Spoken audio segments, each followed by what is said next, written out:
8 ছেপ্টেম্বৰত ভাৰতৰ প্ৰধানমন্ত্ৰী নৰেন্দ্ৰ মোদী ডাঙৰীয়া অসমলৈ আহিব।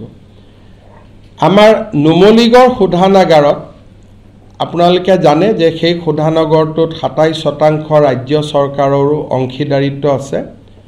নুমলীগড় শোধানাগাৰত আমি এটা বায়' ৰিফাইনেৰী বনাইছিলোঁ ফিনলেণ্ডৰ এটা কোম্পানীৰ লগত সহযোগত চেম্ফলি বুলি।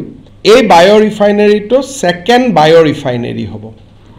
এই ছেকেণ্ড বায়' ৰিফাইনেৰীটো প্ৰধানমন্ত্ৰী ডাঙৰীয়াই ৰাতিপুৱা উদ্বোধন কৰিব আৰু নুমলীগড় শোধানাগাৰতে তেখেতে এখন ৰাজহুৱা সভাত বক্তব্য ৰাখিব। নুমলীগড়ৰ পৰা তেখেত দৰঙলৈকে আহিব। দৰঙত তেখেতে 3টা কাম কৰিব। মঙলদৈত তেখেতে শুভ অৰ্পণ কৰিব।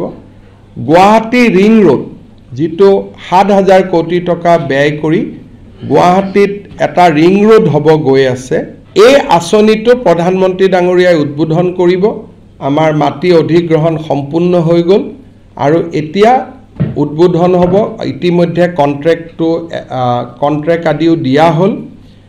দ্বিতীয় আঁচনি হিচাপে তেখেতে কুৰুৱা আৰু নাৰেংগী দলংখনৰ কামৰো শুভ উদ্বোধন কৰিব। থাৰ্ড প্ৰজেক্ট হিচাপে তেখেতে মঙলদৈত মেডিকেল কলেজৰ এখনৰ কামৰো আধাৰশিলা স্থাপন কৰিব।